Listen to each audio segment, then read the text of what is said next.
नमस्कार, स्वागत है आप सभी का। आप देख रहे हैं एबीपी गंगा। मैं हूं आपके साथ राजीव ढोंडियाल।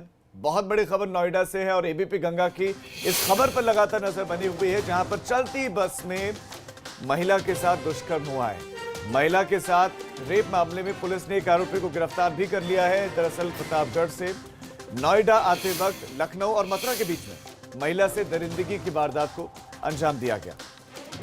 आरोप है कि महिला अपने 2 बच्चों के साथ एक प्राइवेट बस में सवार होकर नोएडा आ रही थी और इसी बीच में महिला के साथ दुष्कर्म किया गया, जिसके बाद नोएडा सेक्टर 45 में उसे जबरदस्ती बस से उतारकर वो फरार हो गए। जिसके बाद पीड़िता ने थाना 20 में 4 लोगों के खिलाफ मुकदमा दर्ज करवाया था, जिसमें अब एक आरोपी को पुलिस ने गिरफ्तार कर लिया है। लेकिन इस बीच में बहुत सारे सवाल हैं और उन सवालों के जवाब मिलने बाकी है। इस बीच में additional DCP Ranvijay ABP Ganga के साथ जुड़े, उनसे सवाल पूछे गए तो जांच की बात उन्होंने कही। 4 लोगों ने वारदात को अंजाम दिया है, उन्होंने इस बात की जानकारी दी है और अभी बहुत सारे सुराग मिले हैं उन्हें और कड़ी को जोड़ते हुए वो इन अपराधियों तक पहुंचने की कोशिश कर रहे हैं। तो रेप कांड के मामले में, इस पूरे मामले में एडिशनल डीसीपी एबीपी गंगा के साथ जुड़े, लेकिन पुलिस के कब्जे से अभी बाकी आरोपी पुलिस के कब्जे से दूर हैं, पुलिस की गिरफ्त से दूर हैं। तो जो सारे आरोपी हैं, कुछ 4 अभी जानकारी मिल रही है, पीड़िता की तरफ से बताया जा रहा है कि कुछ 4 लोग थे, अभी तक एक की ही गिरफ्तारी हो पाई है। और चलती बस में जहां पर 20 से 22 लोग बैठे हुए थे, वहां पर एक महिला के साथ रेप की वारदात को अंजाम दे दिया जाता है। अब जरा कुछ सवाल और पुलिस के उस पर जवाब क्या है, ये आप देख लीजिए। घटना के समय बस में कौन कौन था? 20 से 22 लोग घटना के वक्त बस में मौजूद थे, यह जवाब दिया है पुलिस ने। उसके बाद सवाल ये पूछा गया कि क्या महिला के साथ जबरदस्ती को लोगों ने नहीं देखा, क्योंकि यह बहुत महत्वपूर्ण सवाल बन जाता है। तो पुलिस का यह कहना है कि घटना के वक्त वो सभी लोग आगे बैठे हुए थे और पीछे वाली सीट पर यह हुआ। ड्राइवर ने रेप किया तो उस दौरान बस कौन चला रहा था? पुलिस का इस पर कहना है कि उन्हें इस बात की जानकारी अभी नहीं है कि जब ड्राइवर ने रेप किया तो उस टाइम बस कौन चला रहा था। यह महत्वपूर्ण सवाल था, तो पुलिस को अभी इसकी जानकारी नहीं है। तो नोएडा में पहुंची एक महिला ने अपनी आपबीती बताई है कि चलती बस में प्रतापगढ़ से वो निकली थी नोएडा के लिए। उसके पति नोएडा में रहते हैं और बस में उसके साथ रेप की वारदात को अंजाम दिया गया। 4 आरोपियों पर, 4 लोगों पर उनका आरोप है कि एक ने रेप किया, बाकियों ने साथ दिया, बाकी 4 लोगों ने साथ दिया है। पुलिस मामले में यह कह रहे हैं कि जल्द ही गिरफ्तारियां होंगी। लेकिन बहुत सारे सवाल हैं इस प्रकरण से जुड़े हुए जो अब खड़े हो रहे हैं। बहुत सारे सवाल हैं, वो सवाल पुलिस पर भी हो रहे हैं, वो सवाल है। इस खबर पर अविनाश हमारे संवाददाता और ज्यादा जानकारी के साथ जुड़ गए। अविनाश, सबसे पहले तो आपसे अब तक की कार्रवाई के बारे में ही जानना चाहेंगे कि अब तक की कार्रवाई क्या? आप एक बस के बाहर खड़े, क्या ये वही बस है? क्या ये वही बस है जिस बस में महिला के साथ दुष्कर्म हुआ है? जी बिल्कुल राजीव, ये वही बस है जिसके आगे मैं खड़ा हुआ हूँ। मैं आपको दिखाना चाहूँगा, यही वो बस है जो प्रतापगढ़ से दिल्ली आ रही थी और इसी में महिला के साथ दुष्कर्म हुआ। जो बस का नंबर है ये यूपी 17 AT 6460। इसको फिलहाल सेक्टर 20 के थाने पर रखा गया है और यहाँ पे लाके खड़ी की गई है। बस पुलिस की हिरासत में है और अगर अभी बात करें तो इसका जो मालिक है उनको भी बुलाया गया है पुलिस स्टेशन में पूछताछ के लिए। फिलहाल अगर बात करें तो अभी सेक्टर 20 की जो पुलिस स्टेशन है वो लगातार जो 3 अन्य आरोपी है उनकी छानबीन के लिए दबिश दे रही है कई जगहों पर। एक जो बस का ड्राइवर है वो पुलिस की हिरासत में है और यहाँ पे उससे भी पूछताछ की जा रही है कि किस तरीके से इस घटना को अंजाम दिया गया, क्या कुछ मकसद था। फिलहाल अभी इन्वेस्टिगेशन चालू है पुलिस की ओर से। अविनाश, क्या ये पॉसिबल है आपके लिए? क्या ये संभव है कि आप बस के भीतर के दृश्यों को आप दिखा सकें या भीतर जा सकें, या फिर गेट लॉक है उसका भी? देखिए राजीव, मैं कोशिश करता हूं बस के भीतर जो है जाने की एक बार, और मैं देखता हूं कि शायद बस का लॉक खुला हो या बस क्या कंडीशन है, मैं एक बार चेक करने की कोशिश करता हूं। अगर मैं अभी की बात करूं तो ये बस पूरी तरीके से लॉक करके रखी गई है राजीव। इसको जो है किसी तरीके से कोई अंदर ना प्रवेश करने पाए, इसीलिए इसको लॉक करके रखा गया है फिलहाल बस को। और बस पूरी तरीके से लॉक करके यहाँ पे खड़ी की गई है। और यहाँ पे कल अगर बात करें तो जिस प्रकार से जब पीड़िता ने केस दर्ज कराया था। उसके बाद इस बस को तत्काल जो है अपनी हिरासत में लिया था पुलिस ने, और इसके बाद हिरासत में लेने के बाद इसको सेक्टर 20 के कोतवाली के बाहर लाकर खड़ा किया गया है। और यहाँ पे कल अगर बात करें तो पुलिस ने भी इसके अंदर छानबीन की थी कि कहीं कोई साक्ष्य ना छूटा हो, कहीं कुछ जो है चीजें ना छूट गई हो जो कि आगे साक्ष्य के रूप में काम आ सके। खास तौर पे अविनाश, अगर मैं बात लौट रहा हूं करें कि आपके जिस पास, प्रकार आप से हमारे साथ बने रहिए। आप बने इसमें हमारे साथ कांग्रेस प्रवक्ता जुड़ गए हैं सुरेंद्र राजपूत जी। सुरेंद्र जी, एबीपी गंगा पर स्वागत है आपका। इस प्रकरण पर आपका पहला कमेंट। चलती बस में एक महिला के साथ बलात्कार हो जाता है और वहां बस में बैठे हुए दूसरे यात्रियों को पता तक नहीं चलता और पुलिस अभी तक सिर्फ एक को गिरफ्तार कर पाई है। देखिए, अपराधियों के हौसले बुलंद हैं उत्तर प्रदेश में। अपराधी मस्त हैं और पुलिस भी और आम आदमी त्रस्त है, और ये जंगल राज की पराकाष्ठा है। और जिस तरीके से सरकार का इकबाल और पुलिस का इकबाल खत्म हो रहा है, अपराधियों के मनोबल बढ़ रहे हैं, ये घटना उसकी परिणति है। मुख्यमंत्री श्री योगी आदित्यनाथ जी, जो कि गृह मंत्री भी हैं, उनको चाहिए कि इस पर कड़ी से कड़ी कार्रवाई करें।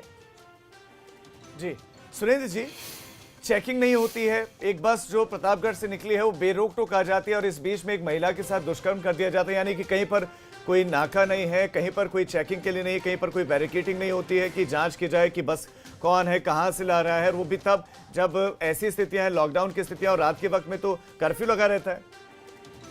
देखिए, वही तो मैं कह रहा हूं कि सरकार का इकबाल खत्म हो रहा है। सरकार का इकबाल अगर होता तो अपराधी डरते, लेकिन ये अपराधियों के हौसले बुलंद सिर्फ इसी वजह से तो है कि पुलिस और अपराधियों का गठजोड़ कहीं ना कहीं सत्ता पक्ष से है, और उन्हें पता है कि अगर वो पकड़े भी जाएंगे तो छूट जाएंगे, कमजोर धाराएं लगेंगी। उत्तर प्रदेश में संविधान का शासन नहीं, भारतीय जनता पार्टी के कार्यकर्ताओं और भारतीय जनता पार्टी की विशिष्ट का शासन चल रहा है, जो अपने आप में बहुत दुर्भाग्यपूर्ण है। लेकिन यहाँ पर पुलिस ने कार्रवाई तो की है सुरेंद्र जी, एक को तत्काल गिरफ्तार कर लिया। जैसे ही महिला ने जानकारी दी पुलिस को, पुलिस ने एक को गिरफ्तार कर लिया, बस को भी सीज कर लिया है, तो एक्शन तो लिया है। देखिए, एक्शन लिया है, हम पूरी तरीके से एक्शन, जो दूसरा आदमी है वो भी गिरफ्तार होना चाहिए, कानून के सम्मुख प्रस्तुत होना चाहिए। प्रश्न ये नहीं है, प्रश्न ये है कि आपराधिक मानसिकता को अपराध करने की हिम्मत सिर्फ सरकार में इकबाल नहीं है, इसीलिए तो हो रही है। अगर यही सरकार में इकबाल होता कि हमें गोली मार दी जाएगी, हमें कानून सम्मुख प्रस्तुत कर दिया जाएगा, तो उस अपराधी के हौसले इस तरीके की दुर्घटना करने के लिए और जघन्य अपराध करने के लिए नहीं होते। जी सुरेंद्र राजपूत जी, आपका एबीपी गंगा के साथ जुड़ने के लिए धन्यवाद। तो आपराधिक मानसिकता, उस मानसिकता को हिम्मत, उस मानसिकता को हौसले कोई और नहीं बल्कि राज्य सरकार दे रहे हैं। और हमारे साथ हमारे संवाददाता जुड़े हुए हैं। अविनाश, एक बहुत महत्वपूर्ण सवाल है, और वो सवाल ये है कि महिला जिस बस में थी, ये इस बस में अगर बस की बात करें तो ये कैबिन बंद बस है या सीट्स हैं इस बस में, क्या ये पता चल पाया है? देखिए राजू, मैं आपको दिखाना चाहूँगा ये बस। आप देखिए, जो ड्राइवर का जो ये कक्ष है वो पूरी तरीके से बाहर की तरफ है, और उसके बाद केबिन बंद है, यानी कि जो अंदर जो सवारियां रहती हैं उसके लिए केबिन बंद है।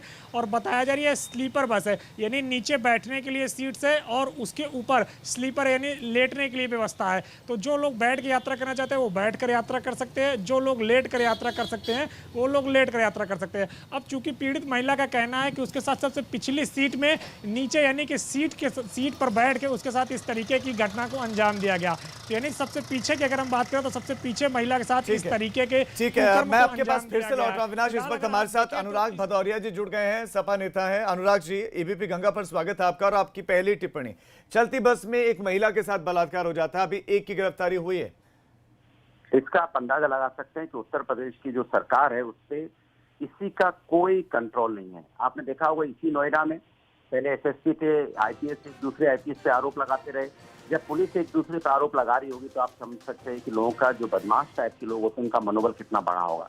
महिलाएं कितनी असुरक्षित महसूस कर रही होंगी उत्तर प्रदेश के अंदर में, जहां नोएडा जैसी जगह है, जहां पे आप समझ सकते हो कि कितना सेंसिटिव प्लेस है और एकदम एनसीआर में लगा हुआ, दिल्ली से लगा हुआ नोएडा है। वहां पे अगर इस तरह महिलाएं असुरक्षित हो तो आप अंदाजा लगा सकते हो कि गाजीपुर, जौनपुर, बलिया, देवरिया जैसी जगहों में क्या हालत होगी महिलाओं के साथ। ये सरकार पूरी तरह से हर मोर्चे पे फैली है, और मुझे आज तक समझ में नहीं आ रहा है कि जो मुख्यमंत्री जी की टीम 11 है ये टीम 11 क्या है, ये टीम 11 खाली मार्केटिंग के लिए है या कुछ काम भी करती है, ये समझ में नहीं आ रहा है। तो इससे साफ जाहिर होता है कि भारतीय जनता पार्टी सिर्फ मार्केटिंग करना जानती है, नए नए जुमले फेंकना जानती है, लेकिन दरअसल की हकीकत यह है कि बस के अंदर में एक महिला के साथ इस तरह का घटना घट जाती है और सरकार इसके मतलब अंदाजा लगा सकते हैं कि सरकार का कोई खौफ नहीं है, पुलिस का कोई खौफ नहीं है बदमाशों के ऊपर में। जो सही कहते हैं लोग कि पुलिस करप्ट हो चुकी है और उत्तर प्रदेश में लेन देन जो शुरू हुआ है, जो पैसे का लेन देन, जिस तरह से करप्शन उत्तर प्रदेश के अंदर में हावी हुआ है, उससे बदमाशों का और मंचलों का मनोबल बढ़ा है। ठीक है अनुराग जी, आप हमारे साथ बने रहे। इस बीच हमारे संवाददाता का रुख करना चाहते हैं, उनसे और ज्यादा अपडेट्स के लिए अविनाश आपसे जानना चाह रहे हैं क्या महिला का मेडिकल हुआ है, रिपोर्ट आई है नहीं अभी तक? बिल्कुल राजीव, अगर बात करें महिला का मेडिकल हो गया है, रिपोर्ट का इंतजार कर रहा है, कुछ ही देर में रिपोर्ट अभी आ जाएगी जिससे ये स्पष्ट हो जाएगा कि महिला के साथ दुष्कर्म हुआ है या नहीं और किस तरीके से जो है वारदात को अंजाम दिया गया है, ये काफ़ी हद तक स्पष्ट होगा। पुलिस भी वेट कर रही है अभी इसी बात का और अपने कड़ियाँ जो है पुलिस वो जोड़ रही है किस तरीके से इस घटना को अंजाम दिया गया, जिससे कि सहयात्रियों तक को नहीं मालूम चल सका, क्योंकि अभी पुलिस ने 2-3 सहयात्रियों के साथ संपर्क किया है। क्यों बताया जा रहा है कि 15 से 20 लोग इसमें यात्रा कर रहे थे जो प्रतापगढ़ से दिल्ली आ रहे थे, तो उन सभी जो सहयात्री थे महिला के, उनके साथ संपर्क किया जा रहा है पुलिस की ओर से। इसमें 3 से 4 सहयात्रियों को संपर्क किया गया है जिनकी तरफ से ये कहा गया है कि उनको ऐसी किसी घटना की जानकारी नहीं है। फिलहाल जो और भी जो यात्रा कर रहे थे इस बस के अंदर, उनकी भी डिटेल निकाली जा रही है ताकि उनसे पूछताछ की जा सके कि क्या इस तरीके की कोई घटना घटी है। महिला के साथ बच्चे भी मौजूद थे, महिला के साथ बताया जा रहा है कि बच्चे भी थे। जिस वक्त महिला के साथ इस वाकये को अंजाम दिया गया, दुष्कर्म हो रहा था, बच्चे कहां थे, बच्चों की उम्र क्या है? देखिए बच्चे नाबालिग हैं, इसलिए बच्चों को जो है बच्चे के बारे में कोई डिटेल नहीं ली गई पुलिस की ओर से, क्योंकि बच्चे काफ़ी छोटे हैं और महिला के साथी वो मौजूद थे, वो सीट पे आगे सोए हुए थे चूंकि उनको भी नींद लगी हुई थी। और जो ड्राइवर है उसने धमकी दी थी कि अगर वो महिला किसी प्रकार से चिल्लाती है, चीखती है या फिर कुछ और अन्य घटना करती है तो वो उनके बच्चों को जान से मार देगा। महिला का ऐसा कहना है कि वो अपने बच्चों को लेकर काफ़ी डर गई थी, सहम गई थी, क्योंकि वो अकेली थी और जिस प्रकार से बस के ड्राइवर, कंडक्टर और एक अन्य ड्राइवर वहाँ पर मौजूद थे, तो इससे वो काफ़ी ज़्यादा डर गई थी कहीं उसके बच्चों को कोई नुकसान न पहुंचा दिया जाए। इसीलिए वो शांत रही और उसके जो मजबूरी का फायदा उठाते हुए ड्राइवर ने उसके साथ ये दुष्कर्म किया। अनुराग जी हमारे साथ लगातार बने हुए। अनुराग जी, प्रदेश की पुलिस लगातार ऑपरेशन क्लीन चला रही, मुख्यमंत्री कहते हैं या तो अपराधों के लिए, बदमाशों के लिए और उस तरह की मानसिकता के लिए प्रदेश में कोई जगह नहीं, तो आपको लगता है कि ये भी इफेक्टिव नहीं है? बिल्कुल मुझे तो समझ में नहीं आ रहा है कि जब से उत्तर प्रदेश के अंदर में भारतीय जनता पार्टी की सरकार आई है, मुख्यमंत्री जी एक ही बात बार बार कह रहे हैं, यहाँ पे अत्याचार बर्दाश्त नहीं होगा और किसी तरह की कोई बदमाशी उत्तर प्रदेश के अंदर बर्दाश्त नहीं की जाएगी। अधिकार या तो बदमाश उत्तर प्रदेश में है या छोड़ के चले जाएंगे। ये डायलॉग सुनते सुनते पक गए, लेकिन घटनाएं उससे ज्यादा बढ़ती चली। ठीक, अनुराग जी हमारे साथ बीजेपी प्रवक्ता भी जुड़ गए हैं, मनीष शुक्ला जी। मनीष जी, चलती बस में उत्तर प्रदेश में रेप हो जाता है और अब विपक्ष सवाल उठा रहा है कि इस तरह की आपकी सुरक्षा व्यवस्था पुलिसकर्मी। मनीष जी मेरी आवाज मिल रही है आपको? लगता है उनसे संपर्क टूट गया है। अनुराग जी, आपका सवाल मैं उनके सामने रख रहा था, उन तक मेरी आवाज पहुंची नहीं है अभी, शायद दोबारा जुड़े हमारे साथ। आप ये अंदाजा लगा सकते हैं कि किस तरह की घटनाएं सिर्फ ये नोएडा में लगातार घटना पे घटना हो रही है। इसके पहले आपने वो महिला को देखा, जिस तरह महिला एक हॉस्पिटल दूसरे हॉस्पिटल घूमती रही, उसकी बच्चे की, उसकी प्रेग्नेंट महिला की और उसकी बच्ची दोनों की मौत हो गई। इसी तरह आपने उन्नाव में देखा एक दलित महिला को जिंदा जला दिया गया। इसी तरह आपने देखा गोंडा में किस जिले में घटनाएं नहीं हो रही हैं, दिन दहाड़े मर्डर हो रहे हैं, दिन दहाड़े मर्डर हो रहे हैं, गोलियां चल रही, राइफल से आके बातों बातों में गोली मार दे रहे हैं। हमने देखा कि एक व्यक्ति एक महिला को गोली मार रहा है और पूरी दुनिया देख रही खड़े होकर, गोली मारे जा रहा है। मतलब कितना पुलिस का कोई खौफ नहीं है, इतना वारदातें बढ़ती चली जा रही है। इसके मतलब साफ जाहिर है कि उत्तर प्रदेश की पुलिस का खौफ नहीं बदमाशों के ऊपर में। उत्तर प्रदेश की जो सरकार है पूरी तरह से फैल हो चुकी है हर मोर्चे पे, सिर्फ इसी पे नहीं, कोई ऐसा मोर्चा नहीं है जिसमें फैल ना हुई है। जी अनुराग जी, आपका एबीपी गंगा के साथ जुड़ने के लिए बहुत शुक्रिया। मैं सीधा अविनाश का रुख करना चाहता हूं। अविनाश इस वक्त बस के बाहर मौजूद हैं, वही बस जिसमें महिला के साथ रेप की वारदात को अंजाम दिया गया। अविनाश, क्या कुछ अपडेट अभी आपके पास? जी राजीव, मैं आपको बस के अंदर ले चलने की कोशिश करूंगा। बस का दरवाजा जो है वो खुलवाया है हमने, मैं आपको ले चलने की कोशिश करूंगा, वहां पे दिखाना चाहूंगा कि किस तरीके से बस के अंदर जो घटना को अंजाम दिया गया किस तरीके से था।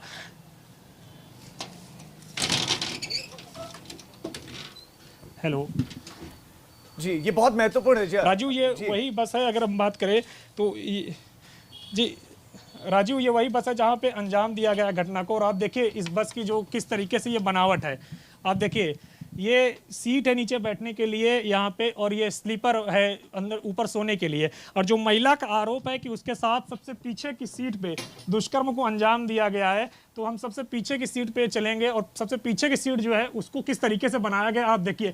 इस पे आराम से आप लेट सकते हैं और आराम से लेट के सोते हुए आप आ सकते हैं। देखिए किस तरीके से, मैं अपने कैमरामैन सहयोगी से कहूँगा कि वो पीछे आकर यहाँ पे दिखाएं कि किस तरीके से यहाँ पे आराम से लेटने की व्यवस्था बनी हुई है। और चूंकि महिला का आरोप है कि यहाँ पे उसके साथ दुष्कर्म को अंजाम दिया गया, चूंकि वो पीछे सबसे सीट दी गई थी उसको, और यहाँ पे देखिए उसका कहना था कि ये पूरा अकेले है अविनाश, और ये डिब्बा बंद केबिन टाइप का है। आप देखिए राजीव, अगर चूंकि जांच चल रही है तो ऐसे में बस के अंदर जाना भी तो उचित नहीं है, लेकिन आपने तस्वीरें दिखाई हैं जी जी।